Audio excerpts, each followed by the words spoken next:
Live from the 607, it's the Ocho Duro Parlay Hour, where we're talking sports locally and nationally. Join the conversation on our social media with the hashtag ODPH, because here we go.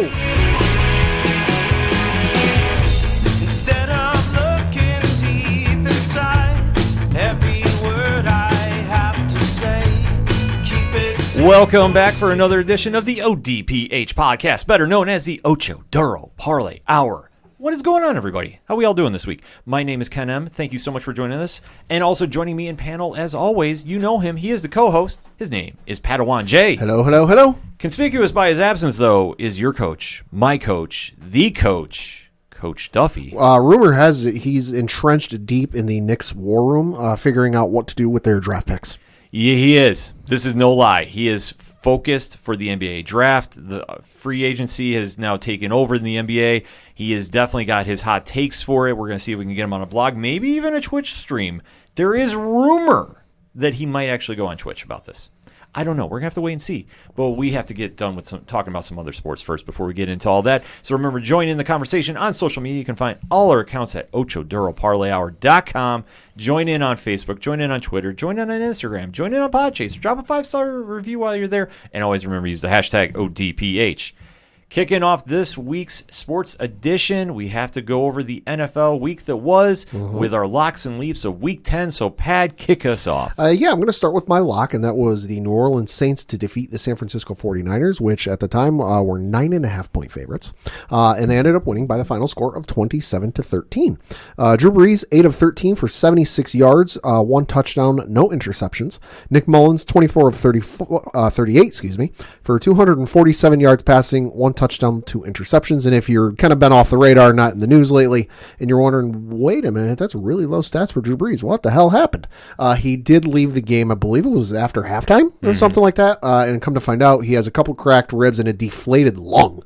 So, yeah. And if you go to his Instagram, I think it's his Instagram, he's got a great post. He's got a crack medical team taking care of him and making sure his lung gets the attention it needs. Spoiler alert, it's his 3 kids. This is something to worry about if you're a Saints fan. You don't have a solid backup plan per se. I know Jameis Winston is there. He's got good dance moves. I get it, yeah.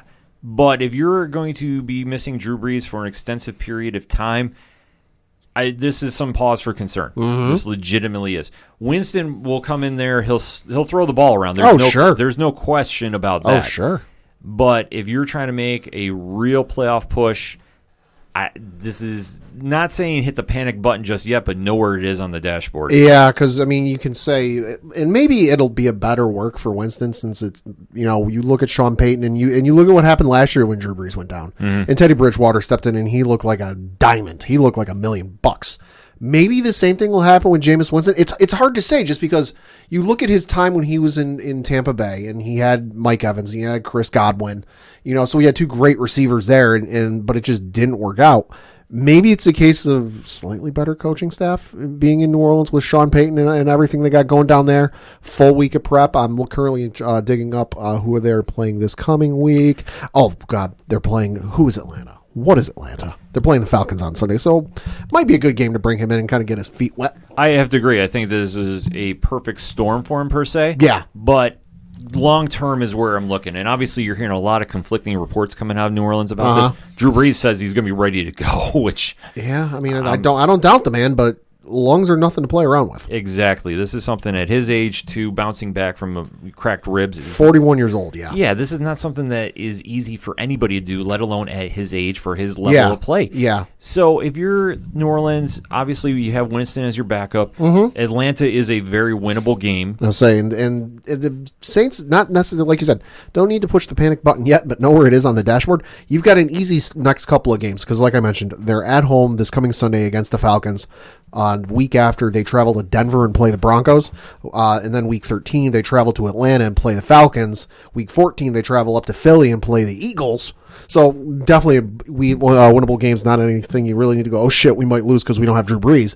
But the one I think you got to circle, and hopefully he's back by then, is week 15, which is at the end of December. They are at home against Kansas City. Yeah, he'll definitely need to be back by then. I don't think Winston will want to get into a shootout with Patrick Mahomes. No. And at that point, too, you have to start thinking about playoff seedings and who's going to be locked up, who's not.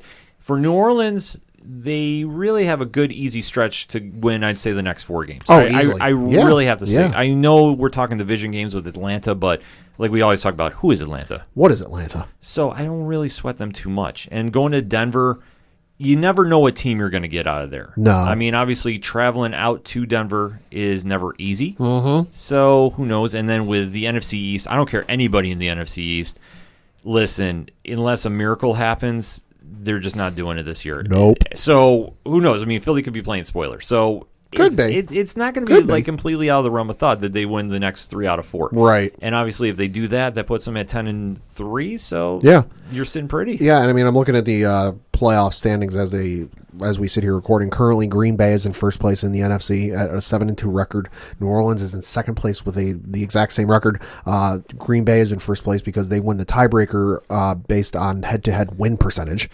Third place is the Arizona Cardinals, who are sitting at 6-3, and I'm going to look at their just to kind of. So I think we both agree that Saints are going to be able to win the next 4 games. We look at Arizona. Their schedule coming up is they got Seattle this Thursday. Week after they travel up to New England and play the Patriots, then they play the Rams, and then they play the Giants. So I don't think, even if Jameis doesn't play up to par and they lose a couple of games, I don't necessarily see Arizona kind of flying in there, so to speak, and overtaking them. Arizona is capable of it. I want to get into it a little bit later, but I agree with you. I don't think they'll get overtaken by any means. But with the Saints, you never know what you're going to have going down the stretch. I mean, obviously, as long as they don't have any more big injuries happening to them, they should be okay. I mean, Alvin Kamara does make up for a lot, and obviously he put the My team. fantasy team would agree with you. Oh, he put the team on his back. I mean, obviously, don't take anything away from the rushing yards of 15. He still had 2 touchdowns. Right. Receiving wise, though, 83-1. Oh yeah, no, that's a great stat line for him. Yeah, so you can't count the Saints out regardless if Drew Brees is going to be going away, but if you're relying on Winston to win some games, man, I mean, he's going to sling the rock. That's probably the only thing you can say.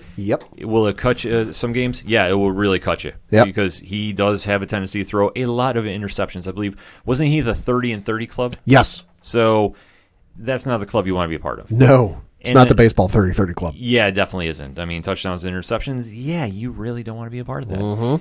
And then flipping the coin, though, to the 49ers. Holy fuck, they need Garoppolo and Kittle. Yeah. Holy fuck. McKinnon's doing okay. I think he's injured, though. He only had 18 carries for 33 yards, no touchdowns. His longest run wasn't even a first down, and he averaged 1.8 yards per carry. And then on the flip side, he had 1 catch for 13 yards. Their leading receiver was Brandon Ayuk, who had 7 catches for 75 yards, 1 touchdown. But holy fuck, this team needs Garoppolo back. This team is a shell of itself, but it's due to injuries. It's not. We always have to remember that this team has been hit so hard by injuries. I mean, I think the only one maybe worse with players not being on the field for different reasons is the Patriots. To be honest with you, with everybody that stayed home for COVID. Yeah. Frisco has just got to chalk the season up as an L. Yeah, I mean, it's nothing to really be upset about, nothing to write home about, but this is just showing you, and it's a case with a lot of teams where you lose a few key and integral pieces and you don't really have that next man up that can really step in to fill the shoes that nobody Nick Mullins had an okay day, like I said, 24-38 for 247 yards, 1 touchdown, 2 interceptions, but holy fuck, they need Kittle back, and that's kind of surprising and sad that your leading receiver and the guy you kind of go to most is a tight end.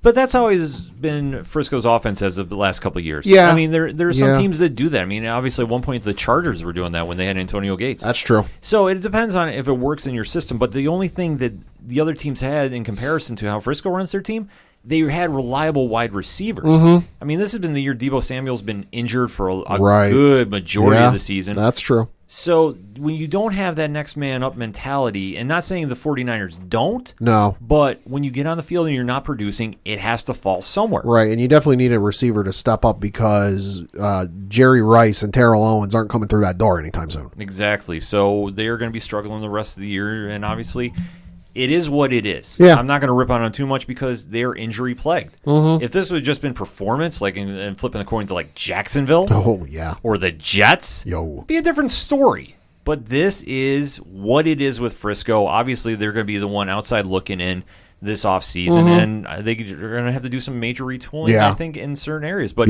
with John Lynch as their GM, I am not worried about them long term. No. You don't have to. When you have that core structure of your front office and your coaching in place, one of the two will carry you through. If you have both, you're locked. So like I say, I don't worry about either team in this one. Yeah. Going to your leap, though. Yep, my leap was the Seattle Seahawks to defeat the LA Rams. And, well, because I figured, you know what, Seattle's on a roll of late. They'll be able to get some stuff done. DK Metcalf might be able to get some catches, burn the Rams secondary a little bit. I was a little bit wrong.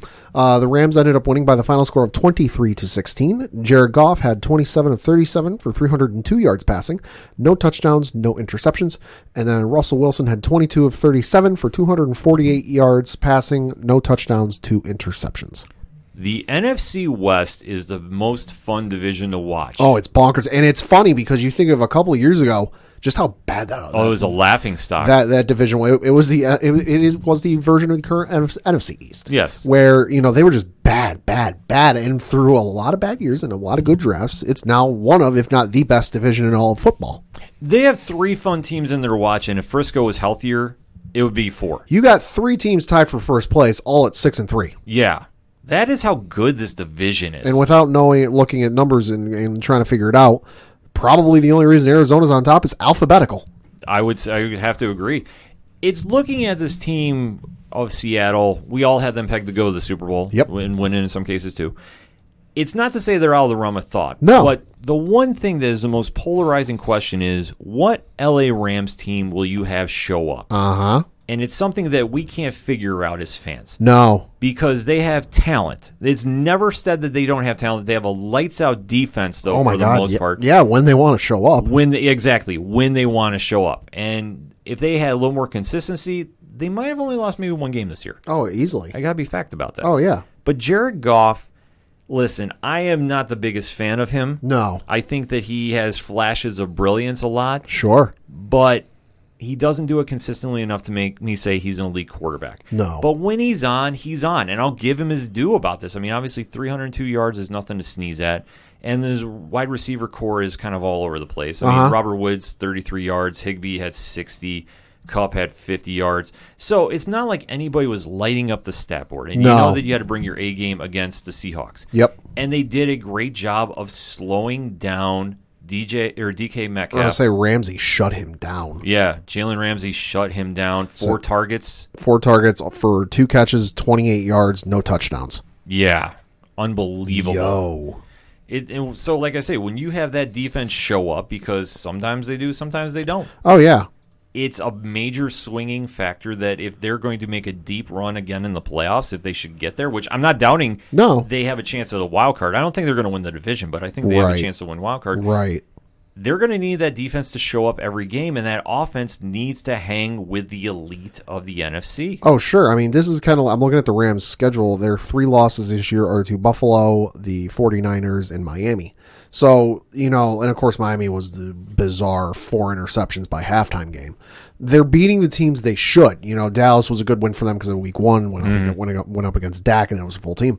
They're beating the teams they should, a.k.a. the NFC East, and then Chicago. But then they're losing to the teams that you would figure they would. So at least when you look at it, and for the games when they played them, this is the first game that you looked at and gone, they probably might lose this one. It's hard to say. But they beat them. We'll see. They got a couple big tests in the next coming weeks. Excuse me. This coming week they're on Monday Night Football against the Tampa Bay Buccaneers. After that they are playing San Francisco again, and then they play Arizona and New England for the next couple weeks. So you got some tough division games going on, and obviously they're going to need to find that magic to happen. Mm-hmm. I don't know if they can match it up, though, consistently. It's going to be hard just because, and I don't know if maybe, because there was talk about them expanding the playoffs and adding some more teams because of what's going on. I haven't heard anything more to that, so at this point I'm going to say no. But there's only so many spots you can get in this playoffs. So you got the 4 divisions. You got 1 there. And then you got, 2 wild card spots, or whatever it is. So there's only so many shares and way too many butts. There's only so much room to go around. Like I said, they could possibly find the magic and make a run. Sure. I mean, it's not out of the realm of thought to think that this team could win, but LA needs to do something on a consistent basis. Like, that's a drive home point for this. Is consistency. LA is not consistent. No, they haven't been consistent since they went to the Super Bowl. Yeah, and they got exposed very quick for being a young team. And I'm not saying they have the hangover a la Atlanta. No, because they've been all right. They've been all right, but sporadically. Oh yeah. You can't say otherwise. So if you want to compete with Seattle, who let's be very honest about them.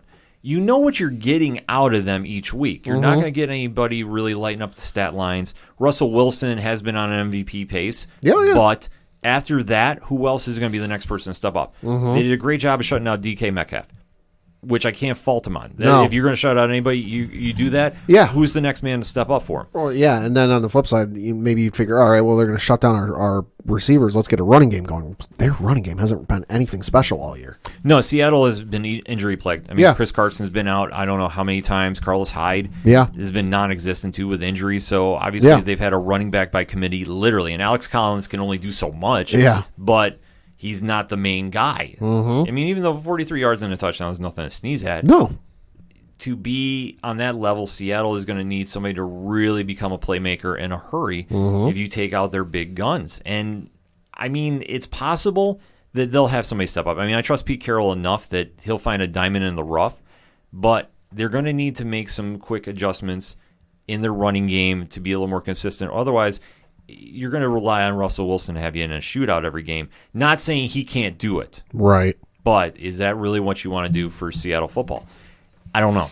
I mean, it's one of those situations that this game was a real test for him, but you are starting to see some weaknesses in that team. Oh, yeah. And if you can really capitalize on it and really take out their main wide receiver and you take out their third string, fourth string running backs. And get them to third down. Yeah. If you can do that, you have a really good chance of being a good Seattle team. Oh, yeah. And their defense, though, I will say, their secondary is not what we thought it was. Yeah, I would say the amount, I saw somebody made the joke online because it was of a terrible, I don't even know if he tried to tackle, Jamal Adams.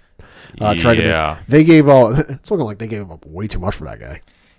It's one of those situations that you figure, okay, a player of his caliber would be that fired up and motivated. Sure. And I know winning will make you complacent at times. Yeah. And you kind of see that a little more with him this year, in my opinion. Yeah, I mean, the play in question was somebody was running, and he didn't know which way to look. Yeah. And he didn't even make I think the guy went in for a score. He didn't even try to tackle that. He just couldn't figure out where the hell he was going. Well, he's more known for his hard hitting than being a shutdown. So, that being said, Seattle's going to have to do some work, but it's not to say that we're writing them off by any means. They're definitely still my pick to win the NFC and then go to the Super Bowl. So, it's still up in the air what you're going to have, but the rest of the NFC West is giving them a run for the money. That's where you're really going to have to watch. So that was also my leap as well. So if we go to my lock, and I win against my Cardinal rule pad, is a division game. Yep. I need to stay away from division games because no matter how bad a team is or how good a team is, your rivals will always step up to face you. This is true. So this is my unofficial gambling advice. Yeah. That stay away from rival games. That's why I don't pick the Patriots most weeks. Exactly. You should never go against. You never go on your team ever. I mean, I know I do it occasionally, but hey, I have faith in the Bills. But we'll talk about that a little later. But no, this one I went with those Tennessee Titans who were favored by 1.5 over Indianapolis. So and I got to admit, I looked at this game too. Yeah, but I think it was that. I think it was like you mentioned, division game on Thursday night. I was like, I can't do this. Yeah, this was one that I was really puzzled that, okay, this matchup is here and why the point line was so low. Because Tennessee has been playing very good. Oh, yeah. Obviously, they were live and die on Derrick Henry. So if you can slow him down enough, my fantasy team hates that. Yeah, you got a chance at it. But the one thing that we forget about the Colts is they have a very highly ranked defense. So, Pad, what was the outcome of this one? Yeah, so Indianapolis ended up winning by the final score of 34-17. Phillip Rivers had 29 of 39 for 308 yards passing, 1 touchdown, no interceptions. Ryan Tannehill had 15 of 27 for 147 yards passing, 1 touchdown, no interceptions, and Derrick Henry had 19 carries for 103 yards, no touchdowns. That's a key stat line. If you keep Henry out of the end zone and you're making Ryan Tannehill beat you, listen, it's going to make the team very one-dimensional, and Ryan Tannehill has been having a resurgence in Tennessee. Yeah. But this was against a very good Colts defense that does not get a lot of press. No, it doesn't, and it was a very bend don't break because I think the key stat, like you mentioned, they held Derrick Henry out of the end zone. They bend, but they didn't break because you look at his average. He averaged 5.4 yards per carry. All right, fine. You're going to pick up half of a first down. That's fine. We're not going to let you in this end zone. Yeah, and that's the smart thing to do because Indianapolis took advantage of it. When you can keep him out of there and you have to make Ryan Tannehill beat you, it did make for a very tough game. And for Phillip Rivers, he had another great game, and you're going to get this out of him. Yeah. Still at his age, he can still sling the rock. Sure. There's no question about that. And obviously, with his team in Indianapolis, it's almost player by committee. I mean, Michael Pittman with 101 yards. I mean, who saw that one coming? Yeah. T.Y. Hilton, 40 yards. Not really that number one receiver anymore, but you can still put He's been having a down year. He's been having a very down year, and they knew they were going to have a tough task against a Tennessee defense that is very scrappy. And that's the mentality that they have down there. So this one was kind of a shock, though, I will say, because Tennessee was really implementing their will. Oh, yeah. To kind of borrow from our UFC talk. Sure. But Phillip Rivers took advantage of it, and obviously if it came down to a shootout between him and Tannehill, you're going to have to go with Rivers. And I think it ultimately came down to second half adjustments because you look at halftime where it was 17-13 in favor of Tennessee, and coming out of the halftime, Indianapolis put up 14 in the third, 7 in the fourth. Tennessee put up nothing in the second half. Yeah, so when they made those adjustments, it really goes to show about the coaching, and look at what happened. And for Tennessee, I'm not writing them off either. This was just a very tough division game.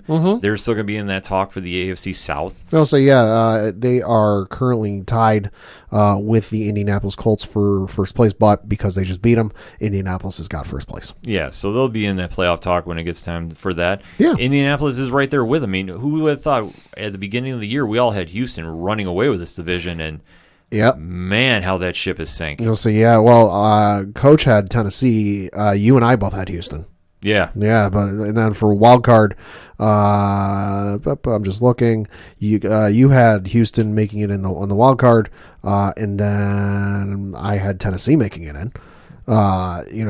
Yeah, we all didn't have Indianapolis though, and I think that's kind of the real surprise. We thought they would. I thought they would contend, but I didn't. I didn't think they would be 6-3 at this stage. No, yeah. I mean, you look at, as we said, Phillip Rivers, very good quarterback, real good for fantasy if you need somebody and you're on your third injured quarterback in fantasy like myself, but. His better days are behind him. He necessarily doesn't have the weapons that he had when he was with the Chargers. And I think that's showing a little bit. Like you said, T.Y. Hilton used to be a very good receiver, used to be a number one receiver. Not necessarily the case. And just looking at the list of names here on the box score for other guys who got credit for making a catch or targeted, nobody's exactly striking fear in me. Yeah, so this is one thing about the AFC South that I think really is becoming very noteworthy. It's more about the team ball than the stat line. Oh, yeah. And I think you can definitely tell that on both sides of the ball. And this one was just Indianapolis made more decisions to neutralize the Tennessee offense. Oh, yeah. That's a telling sign. They made second-half adjustments that really locked it in for a win. And this was a very, very contested game. So I have to say it was a very exciting week for them for the AFC South and where they're going with it. So it's anybody's division between those two right now. Anybody's. Yeah. So we also have to give a quick plug since Coach did take his Giants over Philly. Yeah. So this one, congratulations. We can speak very briefly on, and then we'll get into our 2-minute drill here. For the Giants, listen, they're gonna. I'm fully now drinking the Kool-Aid. They're gonna win the NFC East by default. I'm drinking it now. Oh, they are currently in second place, which ain't saying much in that division. Yeah. The Eagles are in first place at 3-5-1. Giants are in second place at 3-7-0. Washington is in third place at 2-7-0. Dallas is in last at 2-7-0. Christ almighty, Dallas could run the table and still make it. It's so weird. It's not saying much. No, it isn't, but I will say this. Joe Judge, their head coach of the Giants, has done a phenomenal job of getting his players ready for games. Stat lines and wins are a little different story, but they show up every week. Oh, yeah. And that's the big take-home. For Philadelphia... What the fuck are you doing? Man, Carson Wentz... Ain't it? I don't really know where to go with it. On the flip side, Nick Foles doesn't appear to be it either. Yeah, Nick Foles isn't. I mean, Philly was going to be in a lot of just flux this year, and I think you live and die by Wentz. And if Wentz has a bad game, where do you go from there? I mean, you go the rookie or no? Because I've seen a lot of Philly fans flip this year. And 1 week it's I ride or die with my quarterback Carson, and the next pull him and bench him already and get Hurts in there. One pick, bench him. Yeah, it is a wild scenario to watch if you were outsider looking into Philly Nation. So I don't even know where you go with this team. I don't think Peterson knows where he's going. No, I think that they're just one of those teams on that. I don't want to say Atlanta level because they do show up, and like I say, when they get their offense going, they are okay and they can hang. I mean, Sanders and Scott got the ball running on the ground. They both had really good games. Yeah. And after that, though, not so much. And for the Giants, for being without Saquon Barkley, they have found, I think, a diamond in the rough with Wayne Gallman. Yeah. I really do. And I think that they have a nice 1-2 combo when they get Barkley back if they decide to keep Gallman. But Daniel Jones did not look the worst against a bad team. No. So you have a lot of stuff that you can say positive things about if you're for the Giants. And like I say, watching them now, they really were playing a physical game. They were giving Wentz fits. And for a team that should be written off for dead, they're showing signs of life. They're showing signs of promise. Yeah, it's so weird to watch. Yeah, and I think on the flip side, for Philly, you got to figure out what the fuck your offensive identity is because, Wentz, he's okay, but I think he's very quickly establishing that he is not the guy if you want to get back to the Super Bowl and win another Super Bowl. And then obviously the receiving core is not what they would hope. They've been missing. Deshaun Jackson hadn't been there all year. Alshon Jeffrey hasn't been there all, much, if at all year. So, I mean, Richard Rodgers, 4 catches, 60 yards, no touchdowns. Okay, fine. But after that, it's who the hell are these people? And then on the running game, it's a running back by committee just because, I look at their schedule on ESPN.com and it lists the high passer, high rusher, high receiver. First week, their leading rusher was Scott. Then for 1, 2, 3, 4, 5 weeks, it was Sanders. And then the last 2 weeks prior, it was leading rusher was Scott. Now it's Sanders again. So it's just like, well, who the fuck is your identity? Well, that's the thing that Philly needs to figure out because they do have a nice 1-2 combo with those guys. But are they enough that really strike fear in your opposing team's defense? Not necessarily. No, there's nobody on that team that is scaring me. No, there isn't. I don't sit there and watch the team and really question what you're going to get out of Philly each week. You basically know if you can slow their running game down and make Wentz go at you with his wide receiver core. And run around, yeah. Yeah, he is definitely beatable. And it's Wentz that, I don't know, like he's another puzzling player that you really don't know what you're going to get out of him each week. No, you really don't because you would think, even with the receiving core as kind of depleted as they are, that he should be able to make mincemeat out of those guys. Yeah. But you sit there 21 of 37, 208 yards, no touchdowns, no interceptions, averaged 5.6 yards per pass. Okay, that's okay, but it's not anything to really write home about. Yeah, it's not exactly seeing Super Bowl contender. No. It is what it is. And obviously for Philly, I think they should probably spend the draft or offseason about upgrading some weapons. And even if they are fortunate enough to make the playoffs, because let's face it, anybody can make the playoffs in that division. Yeah. I don't think this is going to be a case like you've seen with other teams where they kind of suck in the playoff or the regular season and then make a miraculous run in the playoffs off of some key players. Because who the fuck are you going to do it with? Yeah, no, this team isn't definitely going to do it. I know they had some injuries, but they're not San Francisco. Let us be honest about this. No. So, like I say, I'm now drinking the Kool-Aid. I think the Giants are going to win this thing. I can see it. Oh my God! And you just imagine the meltdown about losing Trevor Lawrence. Because now I think it's between Jacksonville and the Jets for him. I think the Jets, last I saw, the percentage of them getting a first overall pick was like over 60. Oh, it's something ridiculous. Yeah. Unless they pull some weird karma out somewhere, Trevor Lawrence is going to have a tough decision when he gets to the offseason. If I'm Trevor Lawrence, it's pretty damn easy. Yeah, I know. Stay at school, kid. So let's go to that 2-minute drill pad. Sure. Got to talk about my Patriots because to everyone in the AFC North that is not Baltimore, you're welcome.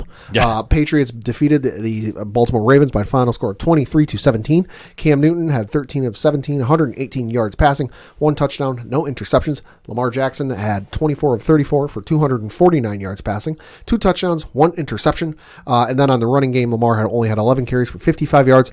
And then Damian goddamn Harris. They build those boys different down in Bama. Yeah. Holy fuck.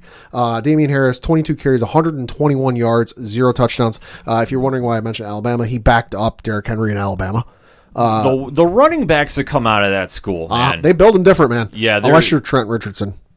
Yeah, well, you can't hit a home run every time. That's true. But the last couple backs, they build them different down there. And Stephon who? Holy shit. J.C. Jackson, 5 straight games with an interception, a new franchise record, 6 interceptions overall. It's insane. Yeah, it's absolutely ridiculous what's going on there. Oh, it's insane. I mean, the game was fun to watch. I'm glad to see Mother Nature was on our side for that last drive of the game from Baltimore, where it was absolutely poor. It wasn't really doing much. It was kind of spitting and sputtering when the Patriots are going down the field.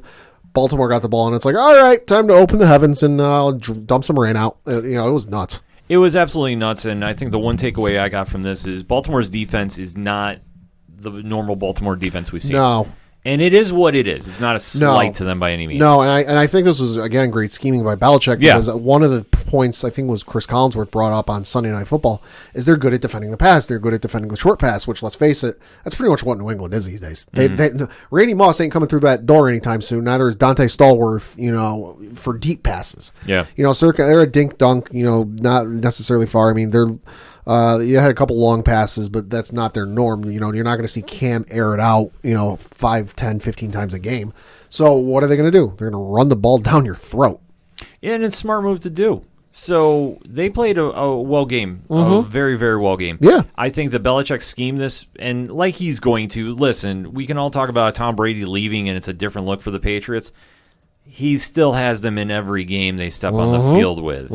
And Cam Newton, listen, is Cam Newton. Yeah. That you're going to have streaks where he's great and everybody thinks the magic is back, and you're going to have games where you're like, who is this guy? Yep. It is what it is with him. He's always been like this, except the year that Norv Turner was his coach. Sorry, that is how he is. He's a very streaky player. No, yeah, Belichick, to your credit, like you mentioned, has had him in every game this year. The only game they were really out of was the San Francisco game, where they lost 33-6. After that, other than that, lost by 5 to Seattle, lost by 16 to Kansas City, but they were in that for 3.5 quarters of that. Yeah. They lost by 6 to Denver. Like I mentioned, 33-6 to San Francisco, lost by 3 to Buffalo. So, they've been in every game. Yeah, they're in every game. They're going to scrap. I mean, this wasn't a runaway thing that they were going to be written off for dead. No. I think a lot of people were thinking they were, because obviously Buffalo's had a great year. Sure. Miami is fluking by to get where they are. Sure. I think people are just ready to write them off because they went on that 4-game losing streak, but no way in hell they're going to beat Kansas City. I'm sorry. Yeah. I was sitting there watching the game like, okay, you need to put up points. Defense can only contain Kansas City for so long. Denver, I think, was a surprise to everybody, in San Francisco as well. But then I figured Buffalo would beat them. But I think they went on that losing streak and went, they're dead. Write them off. Send them home. Yeah, which is stupid. You can't do that with a Belichick team. No. I'm sorry. He gets by with smoke and mirrors better than Giving anybody. them bulletin board material when they don't need it. Exactly. So this was a great win for him. And like I say, for Baltimore, they need work on their defense. This is not the Ray Lewis era defense. No. And I think that if you talk to any Baltimore fan, they'll say the same thing. But they're still in the playoff hunt there. And you need to give Lamar Jackson a lead, because I believe the stat is now he is in his NFL career. He is 1-7 when trying to come back from a deficit. It's something like that, yeah. Because it was 1-6 in going into Sunday's game. His first win coming a week ago when they came back and beat the Colts. In the however many years he's been in the NFL. So now it's 1-7. So Lamar, you need to give him a lead, or else you may not win. But the thing to flip that though, he usually jumps out to an early lead, because they set the ground running. Oh yeah, with that team. And so I think for Belichick to slow him up and try making it into a shootout. Oh, yeah. And Belichick had this game circled. Oh, yeah. More than anything because of how they got embarrassed last year. And let's face it, that was an embarrassing loss for the Patriots. Yeah. Where they were coming, let's not forget, they were coming in, they were like 8-0 or whatever the hell it was.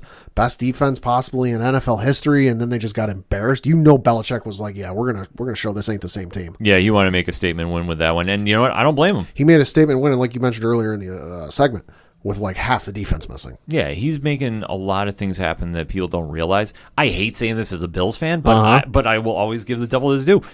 Belichick finds ways to make his team content. And he keeps drafting quarterbacks and putting them in wide receiver. Yeah.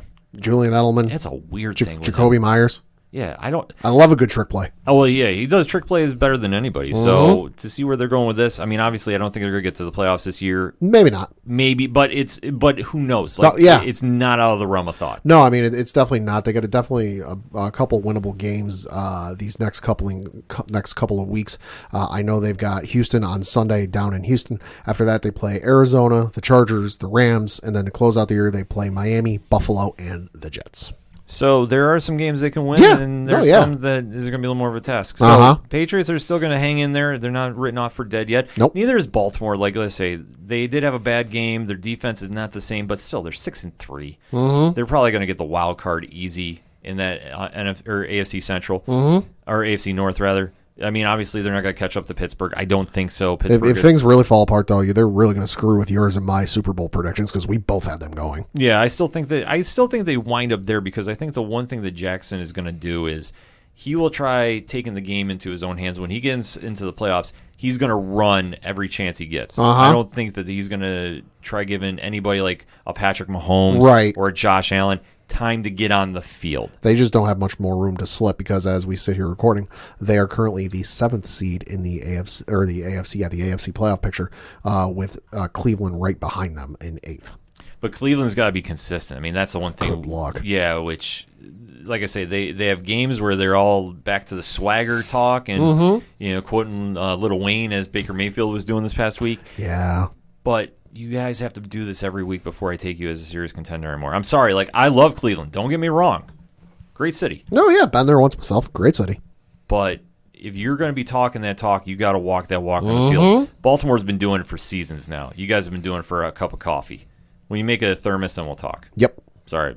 I'm so jaded with Cleveland. I can't even get into it. But the game that I guess I should be more jaded about, but I'm not, is the game of the week, in my opinion. I'm not saying this because it was my team. Yeah. But, Pad, you want to hit him with that stat line? Yeah, so that he's referring to is the Buffalo Bills at the Arizona Cardinals game, where the Arizona Cardinals, in dramatic fashion, it's something about that air in that stadium. I saw that post on Facebook. I think it was SportsCenter. I'll pull it up in a minute. It's something about the air down there, man. Arizona pulling out a last-second win, winning by the final score of 32-30. Kyler Murray, 22 of 32 for 245 yards passing, 1 touchdown, 1 interception. Josh Allen, 32 of 49 for 284 yards passing, 2 touchdowns, 2 interceptions. So the easiest takeaways from this: 1, Arizona is a real contender. Not that I doubted them before, but watching them actually play, they have really impressed me.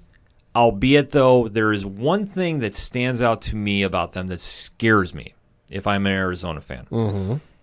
They like to take chances when they don't need to. And what I'm referring to is that fourth quarter, they had the lead on the Bills. They came back in dramatic fashion. They scored 17 in the third. They took a late lead going in. Like, they battled back, which, I mean, hey, that's what great teams do. You have the ball after the Bills have this egregious drive, if you can even call it that, because you're parking in reverse and just going downhill, where the Bills, I think at one point, was a 3-33. Yes.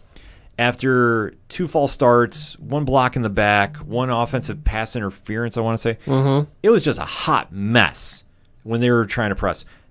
The Arizona Cardinals get the ball back with about 4 minutes left. And they're throwing the ball. After that entire second half was the Kyler Murray show running. Yep. I don't understand that. I guess that's their head coach's mentality about games, because I was talking to some Cardinal fans online at ODPH on Twitter. And I was going, why are you guys doing this? And they're like, Kingsbury likes to go take chances. And I'm like, why would you do that when you had the lead? You had the Bills on the rope. Because let us face this, the Bills' defense gassed out in the fourth quarter. And there's no shame in it. We all know the Achilles heel of Buffalo is their defense has struggled against the run all year. Yep. They really struggled late in this game. They did have the lead. Josh Allen had a great game, albeit, though, he dodged some bullets because for his interceptions, he should have been intercepted more. Patrick Peterson dropped a couple that were easy. Oh, yeah. Easy. Like, Josh should have had 4 interceptions. I'm going to be the first one to tell you this. But the Arizona Cardinals did not take them out of the game. They let them get back in, Mm-hmm. which I will say this.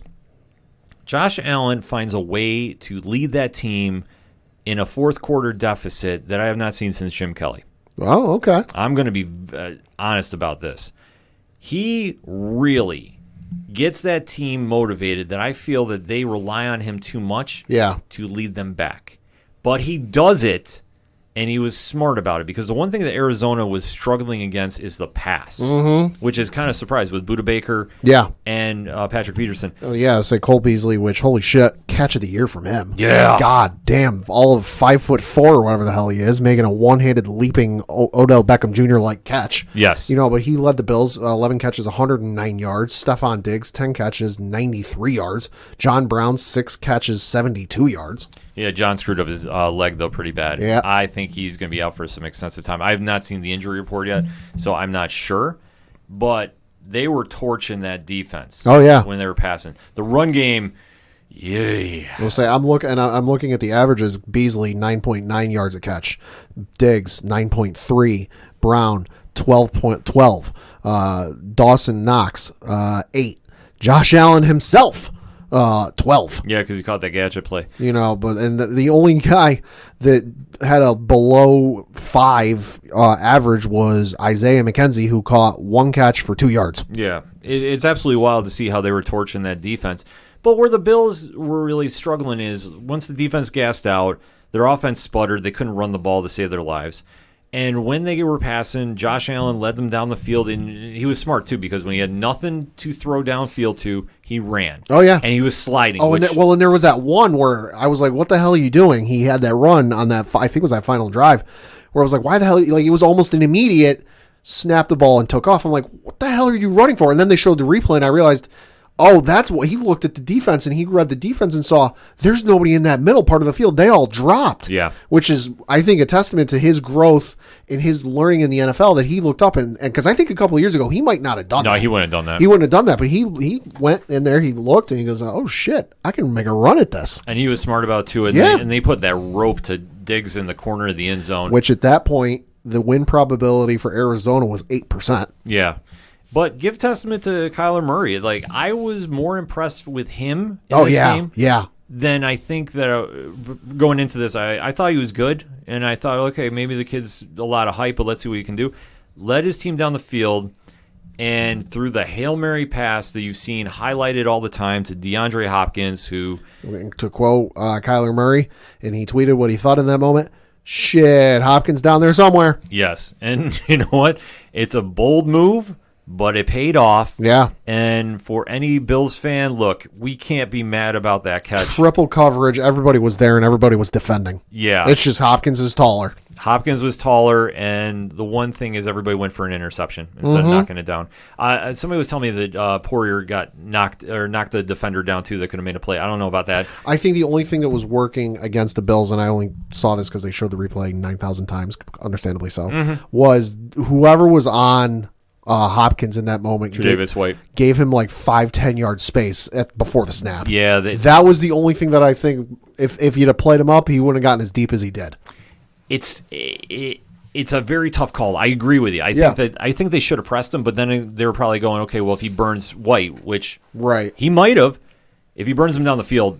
But I think at that point, you got to rush 3, drop everybody, because it was like 11 seconds left. Yeah, no timeouts. You knew what they were going to do. They're not going to run a halfback toss. Yeah. You know what they're doing. Rush 3, drop everybody.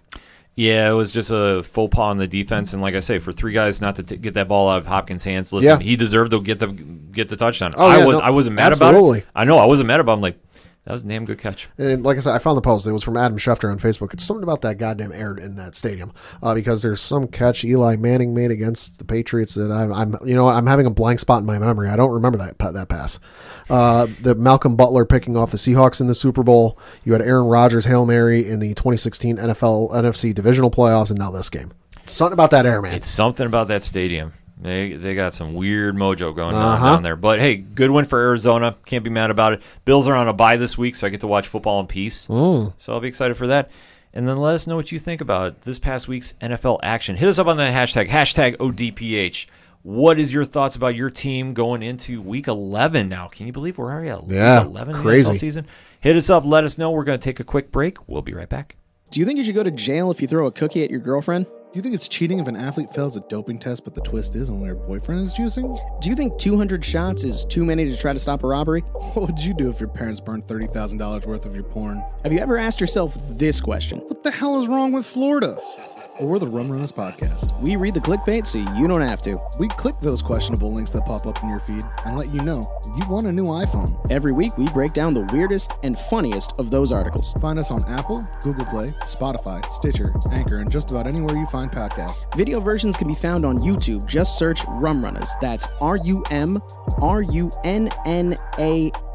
We're also available on Twitter at RumPod and Instagram and Facebook at Rum Runnas. With new episodes dropping every Thursday at 12 p.m. Eastern. While you're there, don't forget to subscribe and leave a rating.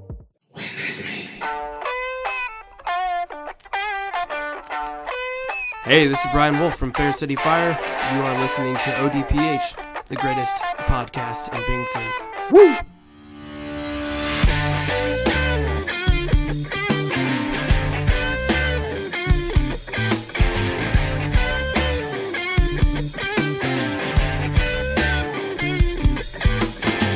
Hot lips touching, cool thighs breathing, shudder running up, her spine spinning. Long day to a long night, but I'm not stopping till I get it right. Coming back for segment number 2 on this edition of the ODPH podcast, and it's time to talk basketball. ISO. Oh, we have a lot to discuss about that because the trade rumors are running wild since the official offseason of the NBA has kicked off. Mm-hmm. And we have some moves that are happening, rumored to happen. Yeah. So, Pat, let us break it down. Yeah, so we'll go through some bullet points here. We'll further discussions on ones that we feel, need it, but Phil, give some news they're due. This is going from most recent, according to the ESPN free agency little page they got, going from most recent for us backwards. So if there's anything we miss, hey, why don't you talk about this? Because it didn't happen yet. Yes. Most recently, you had Gordon Hayward and the Boston Celtics have agreed to push the deadline for him exercising his player option back from its original deadline of 5 o'clock today as we record to 3 p.m. Thursday. Portland Trailblazers forward Rodney Hood is declining his $6 million player option, becoming a free agent. This according to Adrian Woj. We should note he hasn't played since tearing his Achilles tendon on December 6th of 2019. But by the time the season tips off until the 22nd of December, he'll have more than a year to recover and should be able to go. Center Andre Drummond has told the Cleveland Cavaliers that he will exercise his $28.7 million contract option and stay with the team this season. Milwaukee Bucks are going set to acquire the Sacramento Kings shooting guard God, I wish I had a coach here for this. Bogdanovich in a sign-in trade that would send Dante DiVincenzo and power forward Ersan Ilyasova and DJ Wilson to Sacramento. This is according to ESPN. The Kings would also send Justin James to Milwaukee. And then we should note December 21st is the deadline for Giannis Antetokounmpo to sign an extension with the Bucks. So mark your calendars, folks. Yes. And then you have the New Orleans Pelicans are nearing a completion of a trade with the Milwaukee Bucks that would send Eric Bledsoe and George Hill, plus 3 future first-round picks and swaps to New Orleans or for Drew Holiday. I think that would be good for New Orleans to get Drew down there with Zion. Holy shit. Yeah, the Bucks would be getting Holiday. Oh, yeah. Yes, yeah. So he's played with Zion, so now to get him with Giannis, that's where the big deal is right there. Because I know, you think about it for New Orleans, who has a young core team building up, and Milwaukee, who, let's face it, has been a dominant force in the East since Giannis has emerged. Yep. To now see that Giannis is going to get some help with Holiday, this is a very big move for them to try keeping Giannis in Milwaukee. That obviously the team he's had there thus far has not really gotten the job done. Eric Bledsoe and George Hill have not really lived up to expectations. No. Chris Middleton has not been the guy either. So he's okay, but you're not exactly relying on him in crunch time. Well, it's just one of those situations where Giannis needs some help. Yes. That this is not a situation where he's screaming, "Get me out of here." But if you're going to have arguably the best player in the NBA, and like I say, it's debatable. Oh, sure. Some people do feel it. Sure. You got to get some weapons around him to keep him in your city because he's not screaming that he needs to leave. He's not saying, okay, I'm already eyeing Los Angeles, I'm not in New York. But you need to do something to get him some help. And with the team that he has right now, it's not getting the job done. No. That they're making it only so far in the playoffs, but then they're getting bounced out. So now to get him Holiday, that is, to Milwaukee, that's a big move. That'd be huge for Milwaukee. Yes. The Houston Rockets are finalizing a trade with the Portland Trail Blazers that would send Robert Covington to Portland for Trevor Ariza, a 2020 first-round pick and a 2021 first-round pick, according to ESPN. This is good for them. It also tanks a trade I tried and messed around with on an NBA trade app that would allow James Harden to go to a certain team in a certain borough in New York. I had Covington. It's weird. The trade doesn't work on ESPN's trade machine, but this app I was using, it works perfectly fine, but Covington getting traded, that kind of tanks my entire trade. So is what it is.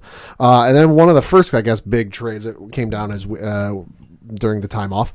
You have Chris Paul getting sent from the Oklahoma City Thunder to the Phoenix Suns. Also going with Chris Paul is Abdel Nader. And then the Phoenix Suns are sending Kelly Oubre Jr., Ricky Rubio, Ty Jerome, Jalen Lecque, if that's how you say that. If not, I apologize. And then a 2022 first-round pick to the Oklahoma City Thunder. So that's huge for Phoenix. It's a big move for Phoenix, but is it enough to get him over the top? In that Western Conference, hell no. No, like I struggle with this move. Where are you going with this? If you want to keep Devin Booker there, and you have him signed for a few more years, you got to get some weapons that he can make a deep run. Now, I know they had a great run in the bubble. Sure. I'll give you that. Oh, yeah, when everyone kind of going into it was like, yeah, they're not going to make it far, and then they made it far. Yeah, but it's not enough to say, okay, we're going to be able to compete with the Golden States, the Lakers, the Clippers. To have an aging Chris Paul, who, I mean, granted, he's still playing at elite level, don't get me wrong, but he's not the Chris Paul that is the Chris Paul of old. It's something to say, like, you're going all in on this, that this is going to be your corner piece to get you there, and I just don't think it is. I'm sorry. Yeah, it improves there's certain aspects of their game, but I don't think it's necessarily the piece to put them over the hump, especially with as loaded as that conference is. The next one in line is kind of the elephant in the room, but that's going to be the bulk of the talk, so I'll jump over that one and come back to it. Okay. Next up, you have the San Antonio Spurs announced that DeMar DeRozan has exercised his player option for next year. Milwaukee Bucks center Robin Lopez is declining his player option, will become a free agent. But so yeah, let's get to the elephant in the room, there is one. It's expected that Anthony Davis is going to decline his player option for the final year of his contract and will be a free agent this offseason. He ain't going nowhere. No, he's not going anywhere. Like, he just wants money. Yeah, anybody that is looking at this like he's leaving Los Angeles, no, he's not. Like, I'm sorry, he is as much of a lock that can be a lock to stay. There's no way he's leaving. I would be extremely shocked if he did, but. No, he's not going to. I mean, why would you leave? You just won the championship with LeBron. You got him for a couple more years. Yeah. No, he just wants a little bit more money. Yeah, I can't fault him on that. No, absolutely not. So I guess we got we got the housework out of the way. Why don't we get to the elephant in the room? Yeah. Everyone and their mother wants out of Houston. No, that's not true. We know it's been rumored and talked about that Russell Westbrook wants out of there. There's talk of him going to New York. There's talk of him going to Lord knows everywhere else. But the big one, the last 24, 48 hours is that James Harden also wants out of Houston. And then I guess it's being reported by Woj and some other notable NBA insiders that his preferred destination would be the Brooklyn Nets. And it's even gotten as bonkers that I guess the Houston Rockets offered him an extension that would have been, 2 years, $100 and something million, would have paid him $50 million a year, and he declined it. Okay. Let me just use a quote from Coach Duffy in our chat. The James Harden shit is ridiculous. End quote. Okay, where do we begin here first? All right. I guess Harden. We'll go with him first. Okay. You had a guy that has been the face of your team for many moons since he has left Oklahoma City, where he played with one Russell Westbrook, and he played with one Kevin Durant. Yep, pretty good team down there. Very good team. You know, they believe they got to the one finals against Miami. Yes. So, and then what was it? The next year they got to the Western Conference Finals. What was it against San Antonio? Yeah, or not San Antonio or somebody else, and they got beat. Or Dallas, I think it was. So whoever it was. Yeah. Either way, he has had success with those gentlemen he's played with. He's gone to Houston to forge his own team. Yep, he's been in Houston since the 2012-2013 season, so 8 years now. Yes. He has not gotten to the finals. Nope. He's gotten close. He has emerged as a superstar in his own right, but he has not gotten over the hump. No. Houston has tried their damnedest to get him bodies to play with. They have moved heaven and earth to get him Chris Paul, where they had a great run. And if Chris Paul didn't get injured, they probably would have beat Golden State and got to the finals. Could have been. Then they got Russell Westbrook after they got rid of Chris Paul. And they were a good team, but not a great team. No, and I think there was more division in that locker room than what we were led to believe. I agree. I fully agree. Because because we all know, everyone knows the story. You know, and if you don't, Kevin Durant, Russell Westbrook, James Harden on the Oklahoma City team, you know, that made the run to the playoffs and were pretty good. They left. You know, they weren't talking to anybody. They all hated each other. I think they've since mended fences. I know Harden and Westbrook have. You know, so when they got back together, it's like, oh, hey, they like each other again. They should be pretty good. And there was that first game of the year where they were yelling at each other on the sidelines, and everyone's like, oh, wait a minute, maybe the fence isn't mended. And then they're like, no, it's just two competitors being who they are. It's two alphas. They want to win. They want to bring the best out of each other. Methinks there was more smoke to that fire. Oh, there was completely. Because why would you? Sorry to interrupt, but why would you want both want out of that city if you were okay with each other? Exactly. That's the point. You had two guys that wanted to be the same player. They want to be the alpha male in that team. They want to be the floor generals. Listen, there's only room for one. Yes. And it's Highlanders, so one must stay, one must go. That being said, you want to go and join the Toxic Twins in Brooklyn. Kyrie and KD, who, let's face it, are not exactly team players per se. That we know of. You know, this is coming off of what they've been. You know, they've had a year together. Now, obviously, they haven't played together yet, but they've had a year to kind of bond and you know, chit-chat and get some lunch, you know, with each other. So maybe they'll be able to work together, but we don't know that. You know, I'm not psychic. I don't have ESP, you know, so I'm just going off of what I know from their previous, you know, interactions. I'll break it down like this, because in my opinion, they are not team players. You have Kyrie, who couldn't play with LeBron, and they were winning all over the place. Yeah. Then he goes to Boston, where it's supposed to be his team, and he has a young nucleus around him, and they should have been dominating the East since LeBron left. Couldn't do it there. Yep. Now goes to Brooklyn, where he forces the hand to team up with KD, who couldn't win against Golden State, so he had to join him. Yep. It's a fact. Yep. And then he couldn't play second fiddle to Steph Curry, Klay Thompson, Draymond Green. It was those three and him, or him and those three, depending on how you want to look at it. The Kyrie one is funniest to me out of the KD one, because the KD one I kind of understand to a certain degree. But the Kyrie one is just hilarious to me, because he wanted to get out from under LeBron's shadow, and he wanted to be his own player, and he wanted to lead his own team. And he tried that, and it didn't work, and that's fine. That happens. I mean, look at Derrick Rose. You know, obviously he had the injuries and all that, but, you know, he had all those teams that weren't necessarily able to go very far.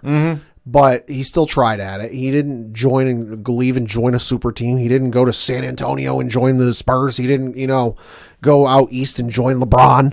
You know, he stuck with it, you know. And for Kyrie, I would have understood that and been like, all right, hey, you're sticking with it. You are sticking to your guns. You are sticking to what you believe in. But the fact that he's now gone and go, oh, I can't live under LeBron's shadow. I got to get out from LeBron. I got to do my own thing too. You're trying to, now whether he's directly involved in this or not, I don't know, but he's benefiting from it. He's becoming the thing that he hated. He hated being on that super team with LeBron and being under LeBron's shadow. You don't think you're going to be overshadowed by KD and James Harden if he ends up there? They're going to be running so much goddamn iso ball. It's going to be absurd. Exactly.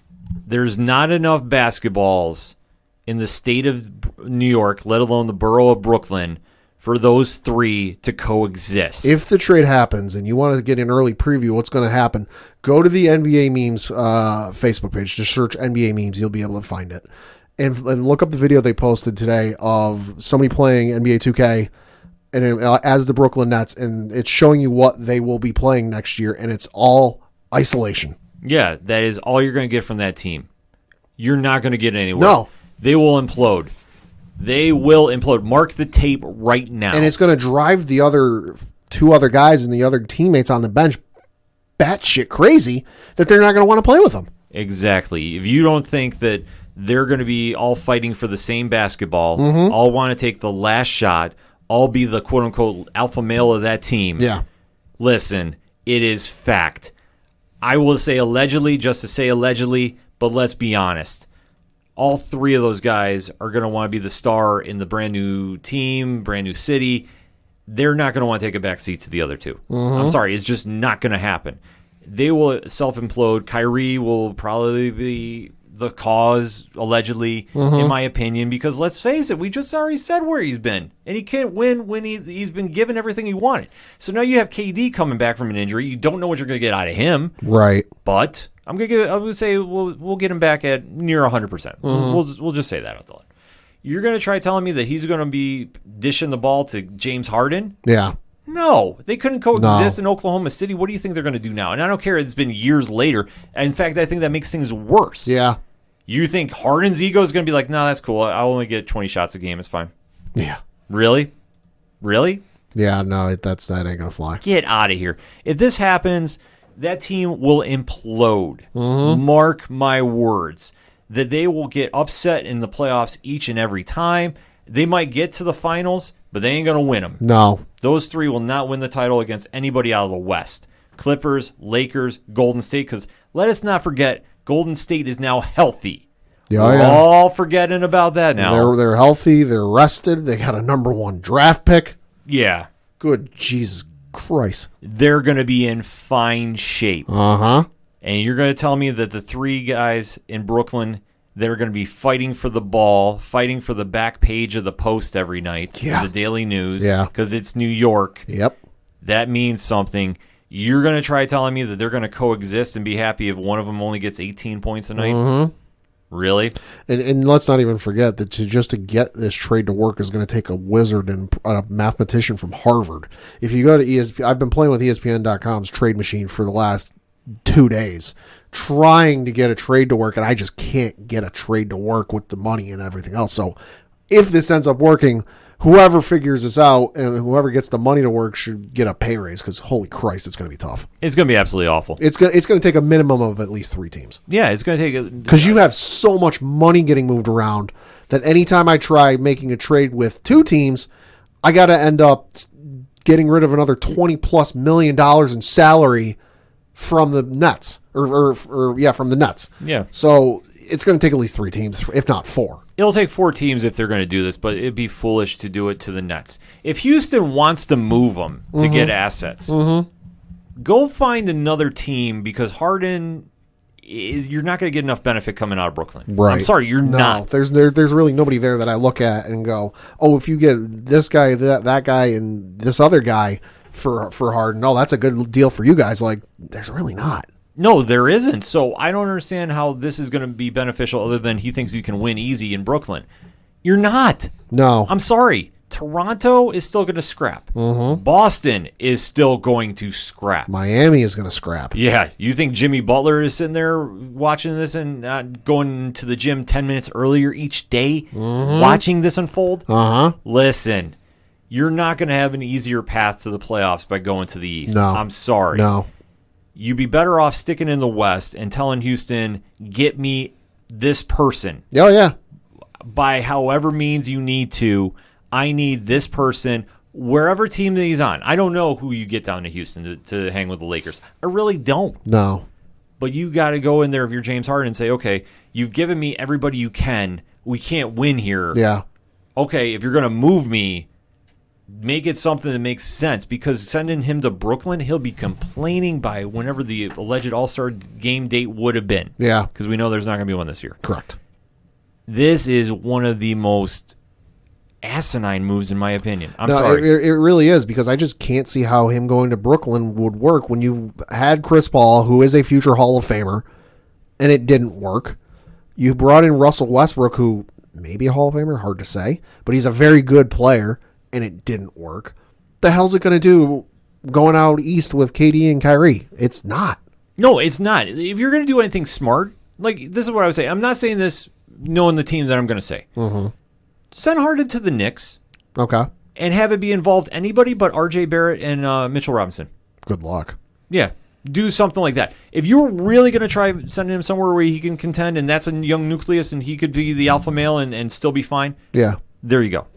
That's all you need to do for it. That'd be tough, though, getting a trade done with the Knicks without those two players you mentioned. Well, that's going to be the tough talk with him, because, like I say, you can't pull that off right now with the Knicks. Like, the fact that they haven't done that, and like I'm glad, and I agree with Coach Duffy too, who also chimed in about that he's thankful the Knicks have been quiet, because they're talking about moving up in the NBA draft, which is coming up as we're recording tomorrow, to the number 2 spot, and they're saying as long as he doesn't trade RJ and Mitch, we're all right. And I agree with him. I don't think you need to really panic right now.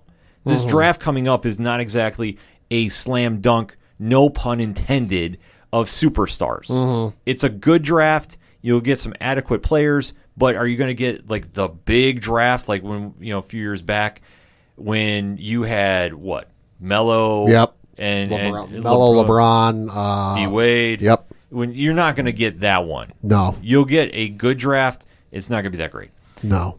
So for the Knicks to sit by idly unless you pull off some deal to get Harden in there, I mean, if you really want him, sure. The other player mentioned to go into New York was Westbrook. Until now, we're having the late breaking news that there is apparently talk between Washington and Houston about trading straight up. Yeah, so this is according to Shams Charania, who is a senior lead NBA insider, writer, analyst for The Athletic, who tweeted today as we record, the Rockets and Wizards have discussed a deal centered on Russell Westbrook for John Wall, sources tell at The Athletic NBA. No traction yet. Rockets are seeking more assets. Now, I did go to the old ESPN trade machine, and I did select Washington and Houston, and I did try to trade John Wall for Russell Westbrook, and it works. It says the trade is successful, so if they wanted to go straight up, they could.